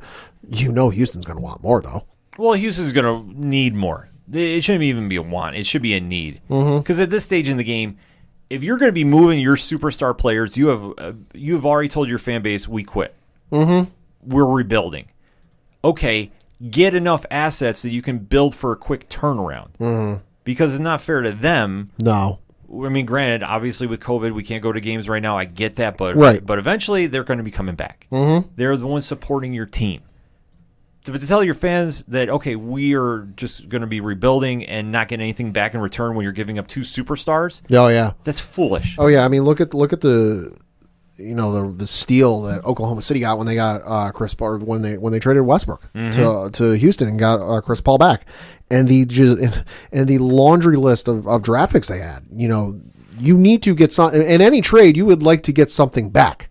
You're not just giving up a guy just to dump him and get rid of him. You want something in return. Yeah, and they're going to need to do that if you're going to get rid of your superstars. Yeah, like it's going to be absolutely wild to see what winds up happening in Houston. Yeah. I don't even know going into the NBA draft where you're going to hear what player gets moved. I'm not doubting you'll see a superstar get moved. Could be, but I don't think it'll be any of the big ones. No, I don't think so either. No. And I think it'd be smart for teams not to move a big player right now. No. I mean, John Wall going to Houston would help Houston per se. Sure. He's a great player, but then again, you're in the same scenario. Are you going to be able to contend immediately? I don't think so. No. And then, like I say, looking at this draft coming out, I know everybody has their eyes locked and loaded on the number 2 position with the Golden State Warriors. And it's who is going to be taking James Wiseman, the center from Memphis there, who's 7'1". I would think if Golden State is smart, they hang on to this. Yeah. And you really have somebody that can help a physical presence down low with Draymond Green. They're not the ones saying about making moves. But for any other team that's talking about trading up to go get them, listen, you're banking a lot on somebody that could be a bust player. Mm-hmm. Like I'm looking at this list of the projected first round picks in the draft. Mm-hmm. Nobody is screaming superstar about it to me. No. I'm sorry, LaMelo Ball. Nope. No, I'm sorry. Like you're not ready to deal with that media circus with him. Hell no. And he's not that superstar level to warrant that. I'm sorry. No. Like the Lakers learned from the mistake of drafting his brother, and then they wound up moving him. So I mean, go from there. I mean, Topin, the power forward there from Dayton, he could be a sleeper. Mm-hmm. I think he's projected a little too high. Yeah, this even for me, like I'm not the biggest college basketball fan. It's a weak class just because the most talked about player is a guy with LaMelo Ball with his brother and the father and that whole thing. Outside of that, it's kind of like you're not really hearing about anybody else. No, it's not a holy shit. This guy's turning pro. Like it's going to be huge. Like it's kind of a letdown of a draft. No, this is why the draft is getting overshadowed by all the offseason moves here. Mm-hmm. Because there's no real must-see player that's going to get watched and go, okay. I mean, Wiseman definitely is going to be somebody that you're going to watch because he did have a lot of hype when he was coming into the college levels. Mm-hmm. So now it's like, okay, what's going to happen here? Is he going to go number 1 to Minnesota? Is somebody going to trade up with Golden State for number 2? I know the Knicks have the number 8 pick. There's still some value down there. Right.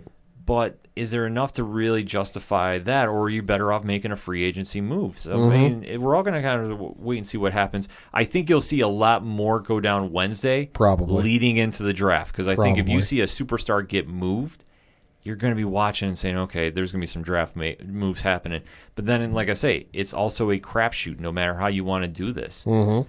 So we'll just have to wait and see about it. Yeah, we got some late-breaking free agency possibility news. This is according to Chris Haynes of Yahoo Sports. The Hawks are in play to acquire Gordon Hayward from the Boston Celtics. He says the Atlanta Hawks are in play in an attempt to acquire Boston Celtics forward Gordon Hayward, league sources tell Yahoo Sports. A sign-and-trade deal is a possible route, but Atlanta is equipped with the most cap space in the league at around $44 million and can simply sign Hayward to a hefty multi-year deal if he decided to decline his option. So could be seeing somebody go down and get another playmaker with Trae Young. Wouldn't mind seeing him go down there. No, I mean, stay healthy. Yeah, if he's healthy, you can definitely see something happen there. So, I mean, I can't be mad about that. I just hope he's healthy enough to really make a run. Obviously coming back from that horrific injury. Who knows? Yep. But like I said, we'll just kind of have to watch, going to see the next couple days. The NBA draft is going on ESPN, 8 p.m. Wednesday night, November 18th, as you're recording. So, as we're talking, so hit us up on that hashtag ODPH. Off-season moves in the NBA. What is striking you? What do you think your team should do? And then what's your hopes for the NBA draft? Maybe we'll get Coach Duffy on Twitch if he can calm down enough to get on there, because obviously he's locked in the Knicks war room, so we're hearing. So we'll get some updates about what they're doing. So if Cole Anthony is drafted by the Knicks, you know who is responsible for it. Hit us up. Let us know. We're going to take a quick break. We'll be right back.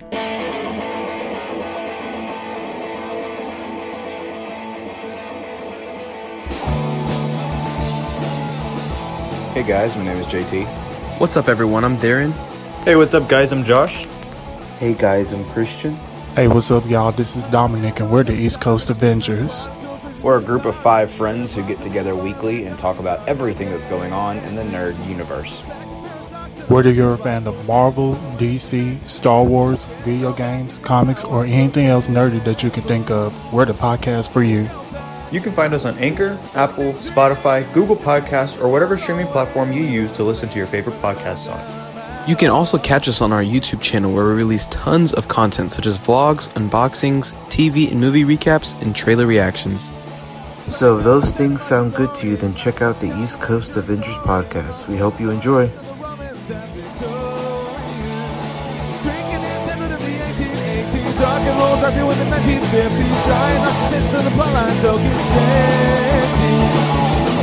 To go back and to see the way things really used to be.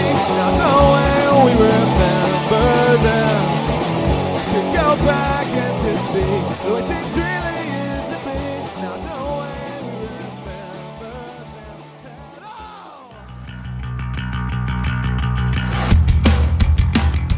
Hi, this is Tyler from Second Suitor, and you're listening to the ODPH podcast.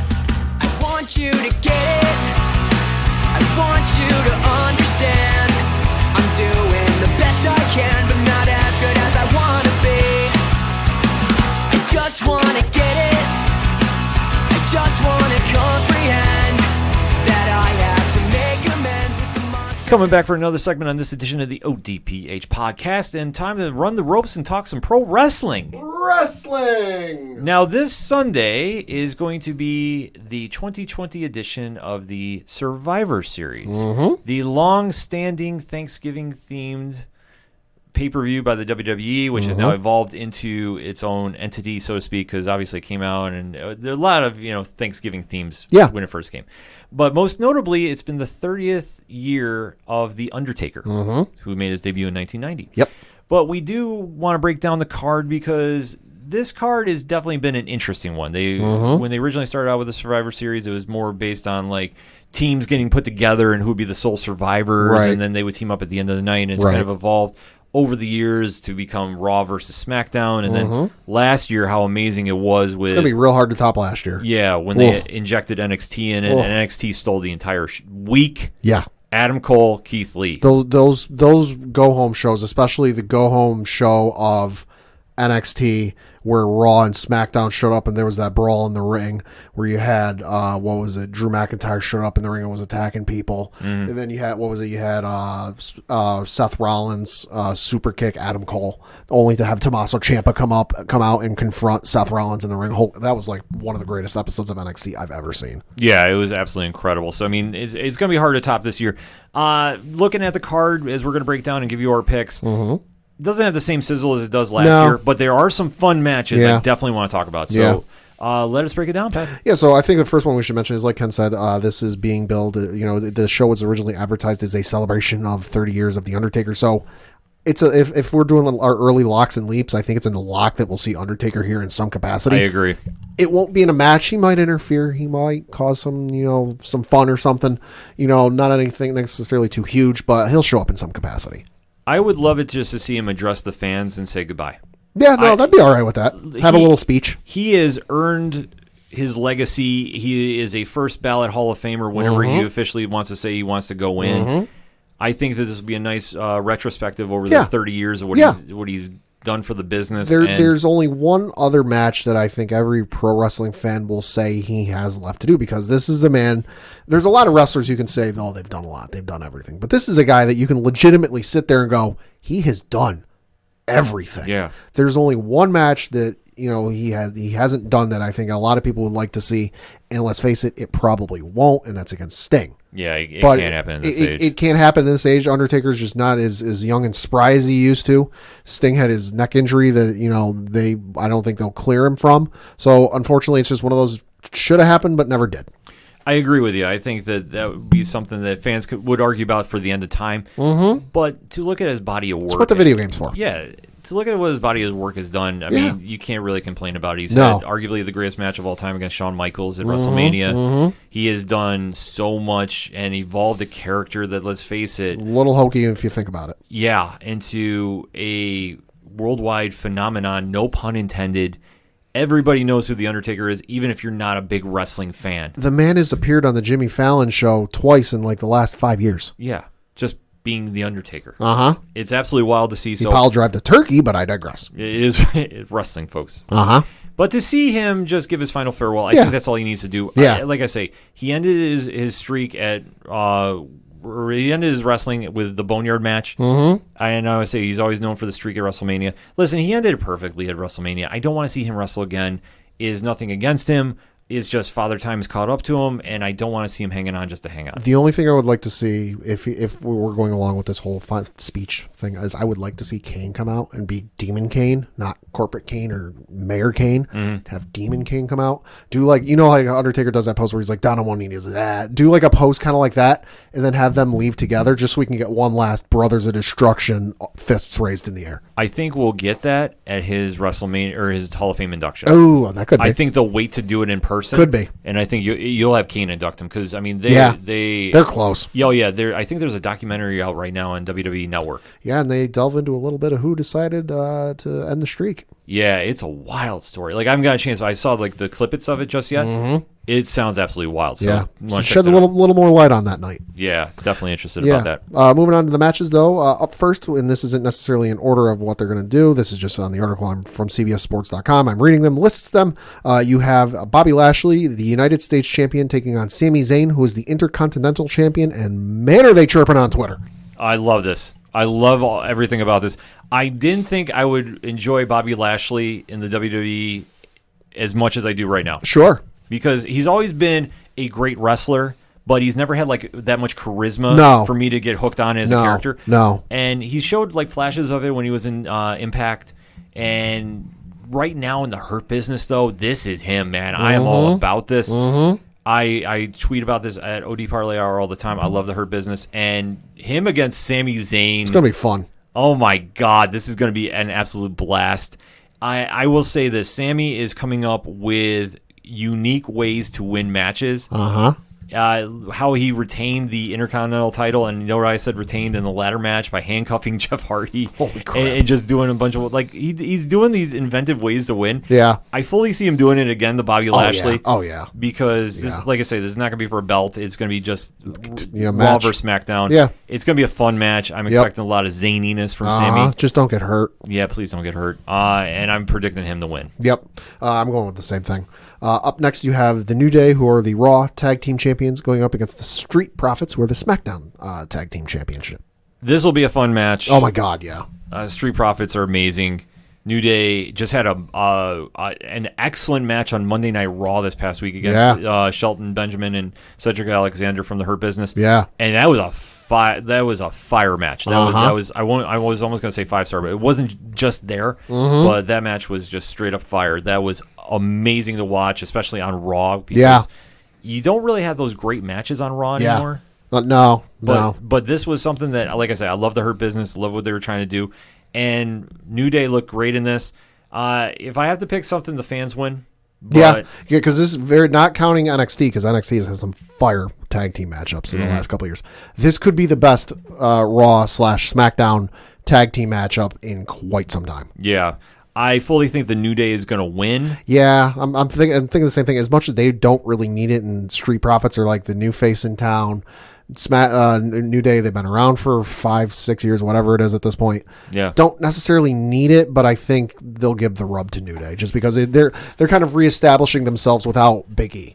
I agree. So I'd love to see Street Profits win, though, so I'm rooting for them. But we'll see what happens. Up next, you have Asuka, who is the Raw Women's Champion, going up against Sasha Banks, who is the SmackDown Women's Champion. And before I pick who's going to win, let me just say the fans win in this one. Yeah, the fans win. Holy crap.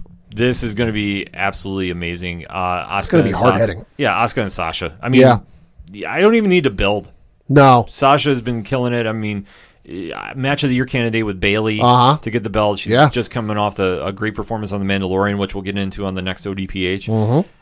Against Asuka, who has just been having a stellar 2020 in professional wrestling. So this one, we win.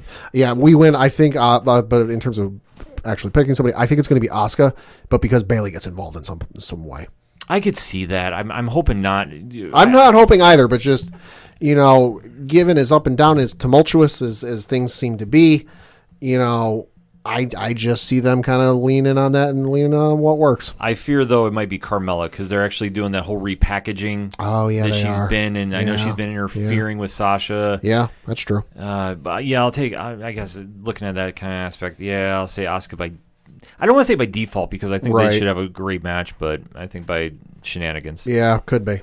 Up next for the Women's Survivor Series, you have for Team Raw, Nia Jax, Shayna Baszler, Lacey Evans, Peyton Royce, and Lana, going up against Team SmackDown, which is Bianca Belair, Ruby Riott, Liv Morgan, and as we record, two yet to be determined. Okay. So if you have been watching Raw lately, they have been doing this whole storyline where Lana goes through a table, has been getting bullied by Baszler and Nia. Yeah. And to the point where Pat was talking about 9 consecutive weeks now she's been put through a table. Yeah. I have this eerie suspicion she is going to be the sole survivor. And I think that this is how this makes up this entire team. They just did this angle where they took out Mandy Rose, who I think is legitimately injured. That's what I read today. I didn't read specifics, but I did read that she does have some sort of legitimate injury, and that the injury angle they went with is to kind of like put that into the storyline. That's why she's not there. Right. So her and Dana are out. They interjected Lacey Evans and Peyton Royce, which I will stress. If you're going to put Peyton Royce into a tag team, just reunite her with Billie Kay. Yup. Why are we even entertaining this whole Lacey Evans tag team with her? I don't get it. I don't like it.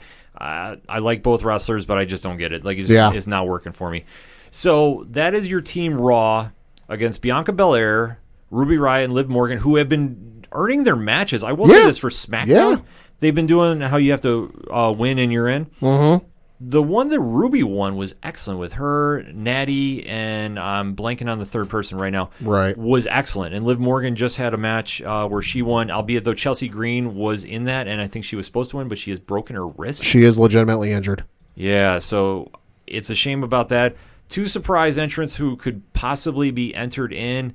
I almost want to say at this point it's going to be Natalya and probably Tamina. Yeah, because I'm just reading from the thing on CBSSports.com. They mentioned that Morgan won a fatal 4-way against Chelsea Green, Tamina, and Natalya to secure her spot. Okay, well, as we just mentioned, Chelsea Green is injured, so that kind of leaves Natalya and Tamina. And I was kind of just scrolling through WWE.com and superstars, and because you can sort them by shows. Mm-hmm.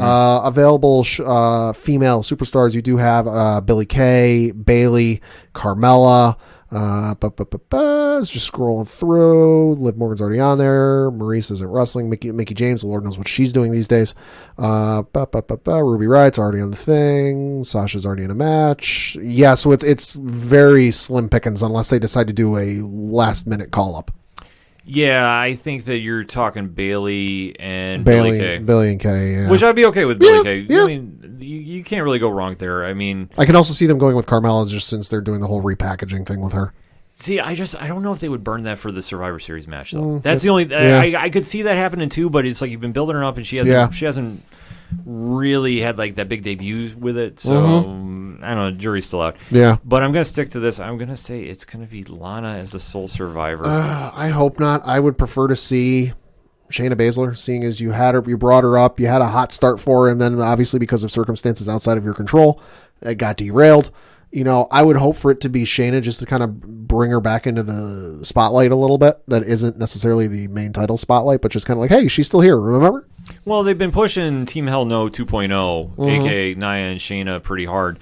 So I don't think they're done with that storyline just yet, but I think for Lana, you have to have some justification for putting her through tables 9 weeks in a row. Like, I'm sorry. Or it could just be the case of Nia Jax puts her through a table at the start. Yeah, it could be something like that she's going to wind up doing that. So I'm going to say Team Raw wins, but I'm going to say by default. Because it is possible for teammates to put each other through a table. Let's not forget, there was I think it was like the first year they did the Raw versus SmackDown thing in its current iteration, where you had Roman and Seth on Team Raw, and then the artist formerly known as Dean Ambrose, aka Jon Moxley, was on SmackDown, and they helped put Randy Orton through the table. So I mean, it's possible. It's not out of the realm of thought, I would say. Yeah, but Raw's going to win this. Whoever the sole survivor is, God, I hope it's not Lana. Yeah. Switching over to the men's Survivor Series match on Team Raw, you have Keith Lee, AJ Styles, Sheamus, Braun Strowman, and Matt Riddle going up against Team SmackDown, which is Kevin Owens, Jey Uso, King Corbin, Seth Rollins, and a person yet to be determined.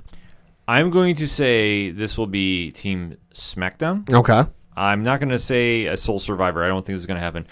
Raw has been putting this together with AJ Styles being the quote-unquote captain, and it's been an actual watchable storyline. Sure.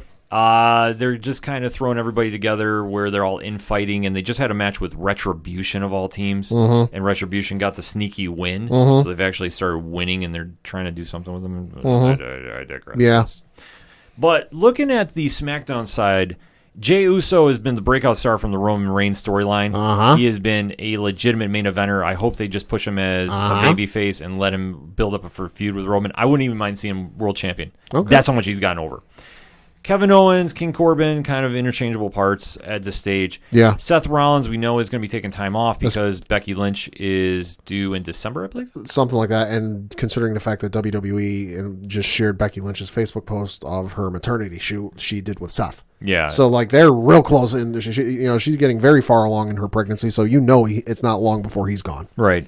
So, I'll say for the to-be-determined SmackDown Superstar, let's go out on a limb and let's throw something crazy in here. We had a lock earlier. We'll have a leap. Adam Cole, baby. Oh, ooh. That'd be a hell of a leap.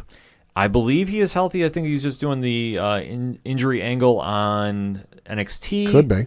Because I haven't been able to catch up because, I'm sorry, the Pat McAfee storyline, I can only handle so much of. So I've been a little... Could be Finn Balor, too.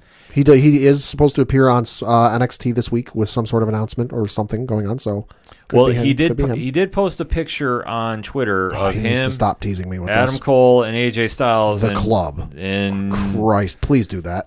Just make it happen already, damn it. So I'm going to take Team SmackDown here. I'm not going to give you Survivors or anybody like that. So I'm going to take SmackDown too, but I think the sole survivor will be Jey Uso. Just simply because I think Raw's as stacked as they are between Braun, Keith Lee, AJ, Sheamus, and even Riddle.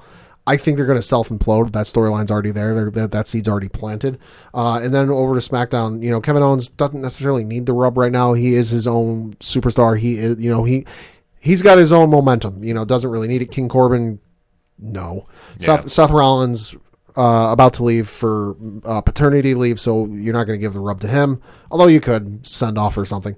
Unless it's somebody bizarre, like you mentioned, like an Adam Cole or a Finn Balor or something like that, I don't see it being the to-be-determined thing. So I think just with the progression and just as big and as over as the whole Roman storyline is, Jey would be the smart move. And you could just write it into it, you got the pay-per-view this Sunday, the following, the night after SmackDown, you can just have a backstage segment of Roman congratulating, hey, listen, good for you. See what happens when you do what I told you to, and you follow the family way. You win. You look good. Did you ever win a Survivor Series match before that? Were you ever the sole survivor before? No. Now you're listening to me. Now you're the sole survivor.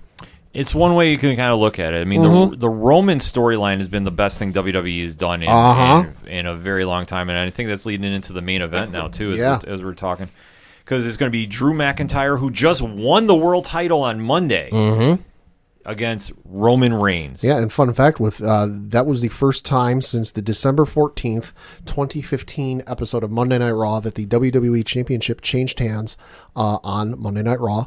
Can you guess what the matchup was the last time that belt changed hands on Raw? 2014, you said? 2015. 2015. Mm-hmm. Cena? Nope. Believe it took place in Philly. Rob Van Dam? Nope. Roman beat Sheamus. Oh, get out. That was the one where Roman kept getting screwed over and screwed over and screwed over. Jeez, yeah. So that was the year where it started off at the Royal Rumble. He got booed out of the building in Philly, but then beat the hell out of Vince McMahon at the end of the year and won the belt back in Philly. That was what it was. That was the last time the WWE Championship changed hands on an episode of Raw. Man, I forgot about that whole storyline. It's been 5 years. Wow. And how much has changed since? Roman's storyline has been nothing but phenomenal, pairing him with Paul Heyman. Drew McIntyre has definitely stepped his game up. Yeah. Very interested to see how this plays out, but... I am too, yeah. But I got to go with Roman on this one. I do too. Yeah. I think he's the hot hand. He's the hot hand. He's the number one draw right now. He's the hot hand, and I kind of like how you can build the story in the all of less than a week now. But Drew can show up on SmackDown like, listen, I faced evil, I faced darkness when Randy Orton, and buddy, you ain't faced anything like Roman. Yeah. And obviously Roman was saying, yeah, I hear you're champion over there. Well, nobody's watching Raw anyway. They're watching me. I paraphrase not entirely wrong. I mean, yeah, it's a very honest quote. Yeah. I mean, everything they've done with the storyline has been great, and obviously this will be a rematch between these two since WrestleMania 35, I believe. I believe so. So it should be a fun night. Like I say, for Survivor Series, it's going to be interesting to see how this all plays out. Obviously, going on Sunday night, WWE Network, 7 p.m. Eastern Standard Time, 6 p.m. is the pre-show. We're not going to be streaming it on Twitch. Okay. So we won't be doing the live reactions there as of right now. I mean, it could be card subject to change, but I believe that at some point, Rich, Diesel, and I are going to be doing a rewatch of The Undertaker's 1990 Survivor Series. Ooh. Because obviously next week is Thanksgiving, so we will not be doing 607 TWS live. So we're going to be doing something else for that. So stay tuned to 607 Podcast social media for more information on that. But hit us up on the hashtag in the meantime, though. Give us your WWE Survivor Series picks and maybe your favorite Survivor Series moment over the years. Mm-hmm. So let's have that conversation, shall we? We're going to take a quick break. We'll be right back. 2, 3, 4. Hey, this is Johnny Moose from Excite Wrestling, and you're listening to the ODPH. I didn't mess it up. I thought I would. Right now, back to the guys.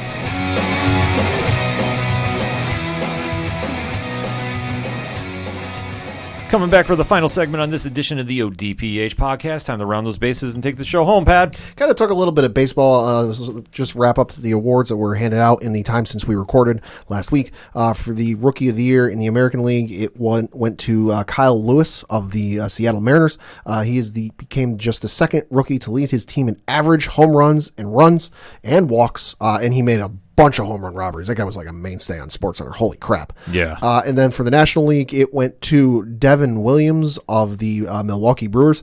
Listen to this. This is bonkers. He struck out a record 53% of the 100 batters he faced, had a ERA of 0.33 and a 0.090 batting average allowed, and became the first reliever to win Rookie of the Year since 2011. The rookie that year was Craig Kimbrell.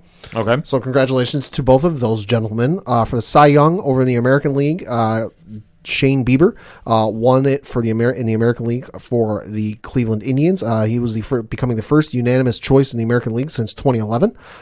He dominated this year. He set an MLB record with a 41.1% strikeout rate, recorded the lowest qualified ERA, 1.63, since 1969. Damn. And tying the lowest opponent's average with a 167 batting average since 1969.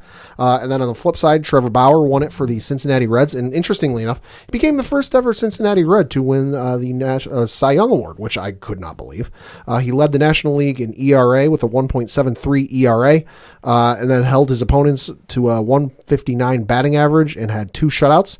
He was second in strikeouts and then had 12.3 strikeouts per 9 innings. So congratulations to them. And then for the most valuable player, you had, there it is, Jose Abreu of the Chicago White Sox win it for the American League. He helped the White Sox get to their first postseason appearance in 12 years, led the American League in RBIs with 60, second place in home runs, fourth in average. 60 RBIs in 60 games. Dude was hitting an RBI every game. Yeah, that's ridiculous. So as much as I would have loved, the machine, DJ LeMahieu, to win it, absolutely well deserved to Jose Abreu. And then in the National League, you had Freddie Freeman win it for the Atlanta Braves. He had a great season with the Braves. Led the Major League Baseball in runs, second in on base percentage, and then was very high in slugging with a 640 slugging percentage. So congratulations to all of those gentlemen. Postseason starts. Nobody really signed yet. Nobody really moving yet. But good goddamn Brian Cashman, if you're hearing this, re-sign DJ LeMahieu. Yeah, please. Facts. Please. But we do have some Hall of Fame news because the Hall of Fame ballot and some of the new names got released just the other day for the Major League Baseball Hall of Fame. We're still waiting on Jeter to have his ceremony, which got pushed back to July of this coming year, 2021. So we're waiting on that. But for the upcoming ballot, some notable names returning. Curt Schilling, Roger Clemens, and Barry Bonds are still on the Hall of Fame.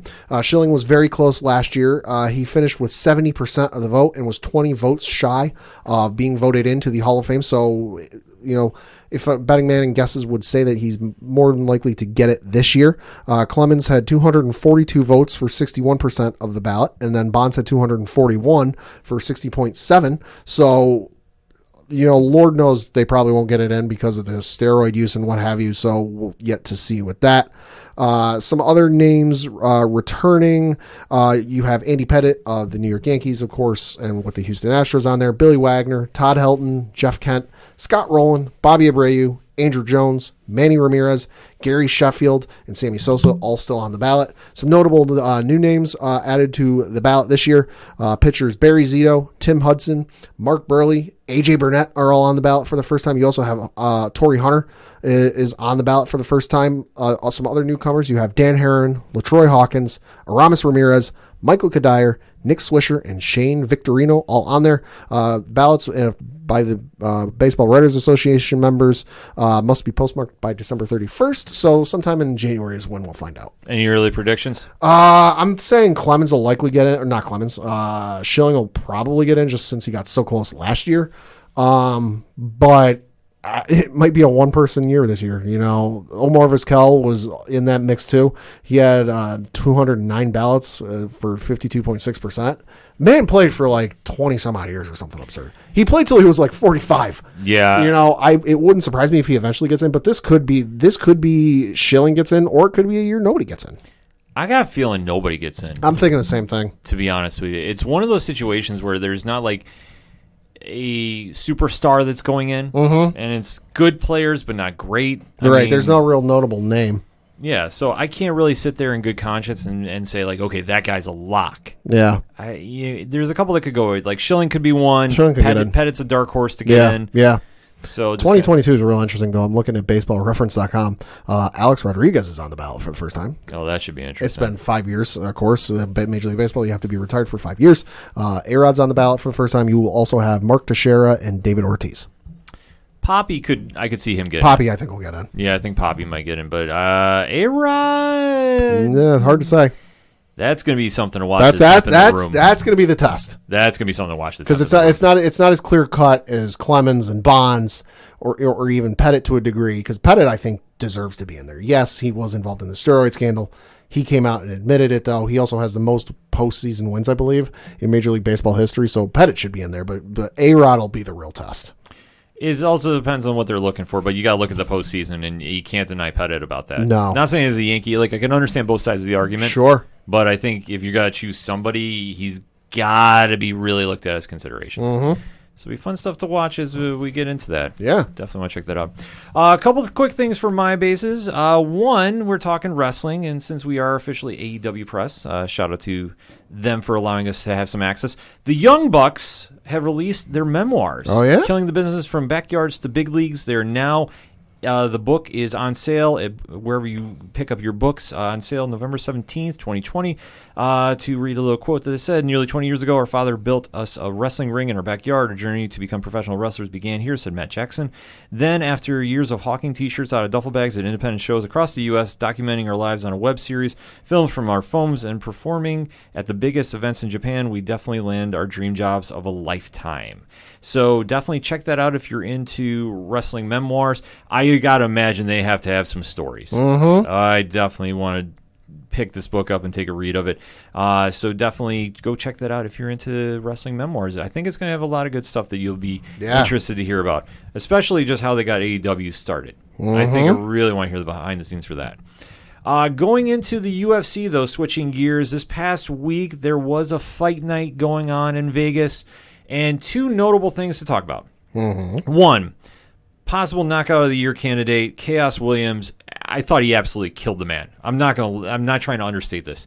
He landed one of the nastiest shots I've ever seen on Abdul Razak Al-Usman in the first round, 30 seconds into it. Like, if you watch the replay on it, Pat, he hits him straight, and you see Abdul just go limp. Oh, my. Like, on the ground, not moving, arms, anything.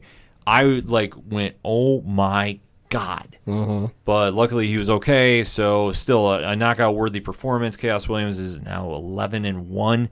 And then the main event is noteworthy for a couple reasons. Okay. Paul Felder stepped in on 5 days' notice. Oh, that's right. To fight Rafael Dos Anjos after Dos Anjos' opponent had to pull out for, I believe, medical reasons. So this was a 5-day notice weight cut to get on the scale. Felder was just training for a triathlon. So if I read right, he cut like 14 pounds in like 4 days. Yeah. Or something crazy. Don't try that at home. That's not healthy. No, it definitely isn't healthy. Dos Anjos got the decision win. Felder was game. His striking has never looked better. I don't know what it was. No camp, and he just wasn't beat up. Whatever the case was, he definitely was in this, but Dos Anjos took him to the ground too many times, and it was a very back-and-forth fight. No shame in Felder losing, though. Like I say, to jump in on that short notice, come on. That's nuts. Yeah, few fighters can step up and do that. Dos Anjos gets the win, though, and the rumor is he wants to finally have that fight against Conor McGregor. So does everybody else. Waiting to see what happens there, but it was a good lightweight belt as predicted, though. Once I heard these two guys got announced, I was like, okay, this is going to be something. This Saturday, though, is UFC 255. We will not be covering this on twitch.tv/607podcast. I'll be honest, the card looks okay, but nothing really is saying it's take my money now, in my opinion. Your main events are both flyweight champions. Okay. In the co-main, which I'll be honest, should be the main event. Okay. Valentina Shevchenko is taking on Jennifer Maia. Shevchenko should win this easy. Yeah. I'm nothing against Maia, just Shevchenko is on that level. Unless some dramatic upset shot happens, I think it's going to be end still. Easy. But we'll see what happens. And then your flyweight title is Davison Figueiredo, your champion, 19-1, taking on Alex Perez, 24-5. Figueiredo all day in this one too. I think this one is pretty cut and dry. I'm not really seeing too much that would be considered an upset, but this is why you go watch the fights. Like I say, Absolutely. We will be doing the pre-show, preliminary card on twitch.tv/67podcast. Brandon Royval is fighting. That's Coach's favorite fighter. Why? All right. Why? He's the one that broke Coach's streak of losing. This is true. So we're definitely be watching that and giving your predictions. And then, like I said, we might have a recap later in the week, depending on what's going on, because it's a holiday week as well. So stay tuned to twitch.tv/67podcast to find out what we're doing anyway. So you should drop that follow while we're doing it. Let's begin with. Enough said. Yeah. Now, Coach is not here, so he's going to have to post his locks and leaps on our Facebook page, which you should be checking out. We are posting the results of where everybody is ranking in the 607 podcast bracket.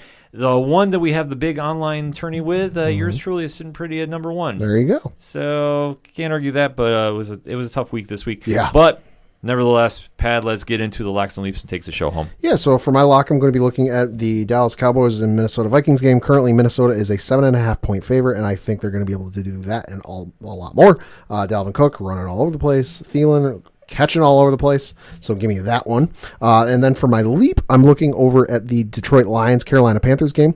Currently, Carolina is a 1.5-point favorite at home. From what I'm reading today, it is light. It's leaning like Bridgewater might not play on Sunday, but McCaffrey will play. So Lord knows how that game's going to go for Carolina, but I think Detroit's going to be able to pull out the win. Okay.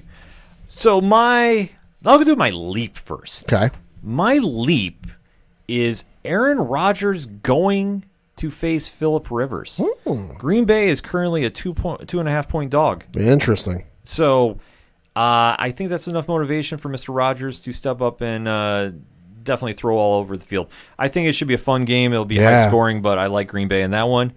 And then for my lock, mark my words, if the Chargers choke a lead out to the Jets. You never pick the Chargers on anything. I know, and I feel like rolling the dice here. Holy crap.